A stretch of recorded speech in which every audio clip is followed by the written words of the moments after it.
പുനലൂർ താലൂക്ക് ആശുപത്രിക്കുള്ളിൽ കൊടി പിടിച്ച് മുദ്രാവാക്യം മുഴക്കി ആരോഗ്യമന്ത്രിക്ക് സ്വീകരണം നൽകി കോൺഗ്രസ് പ്രവർത്തകർ. ആശുപത്രി സന്ദർശിക്കാനെത്തിയ മന്ത്രി കെ മുരളീധരനെ കോൺഗ്രസ് അനുകൂല സംഘടനയാണ് ഷോൾ അണിയിച്ച് സ്വീകരിച്ചത്. ആശുപത്രികളിൽ കൊടി പിടിച്ചുള്ള രാഷ്ട്രീയ പ്രചരണം പാടില്ലെന്ന മന്ത്രിയുടെ താക്കീത് നിലനിൽക്കെയാണ് ആരോഗ്യമന്ത്രി തന്നെ സ്വീകരണം ഏറ്റുവാങ്ങിയത്. വിവരങ്ങളുമായി രാജ്കുമാറാണ് ചെയ്യുന്നത്. രാജ്കുമാറെ, നേരത്തെ സമാനമായൊരു സാഹചര്യം ഉണ്ടായപ്പോൾ മന്ത്രി തന്നെ വിലക്കിയതാണ്. ആ ഘട്ടത്തിലാണ് ഇപ്പോൾ ഒരു രാഷ്ട്രീയ പരിപാടിയിലേക്ക് സ്വീകരിക്കുന്ന മട്ടിൽ ഒരു സർക്കാർ ആശുപത്രിയിൽ മന്ത്രിക്ക് സ്വീകരണം നൽകുന്നതല്ലേ?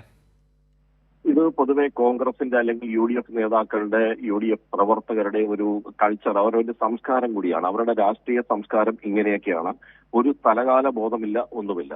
അത് എവിടെയാണ് മുദ്രാവാക്യം മുഴക്കേണ്ടുന്നത്, ഏത് സ്ഥലത്ത് അത് അങ്ങനെ സ്വീകരിക്കണം എന്നൊരു തീരുമാനമില്ല. ഒന്നാമത്തെ കാര്യം, ഇതിപ്പോ ഉദ്ഘാടനം ചെയ്യാൻ വന്നതല്ല. അദ്ദേഹം ആദ്യമായിട്ട് ഈ കേരളത്തിലെ ആദ്യത്തെ സർക്കാരിന്റെ 5 സ്റ്റാർ ആശുപത്രി എന്ന് കൈരളി ന്യൂസ് തന്നെ വിളിച്ച ആശുപത്രിയാണ് ഈ പുനലൂർ താലൂക്ക് ആശുപത്രി.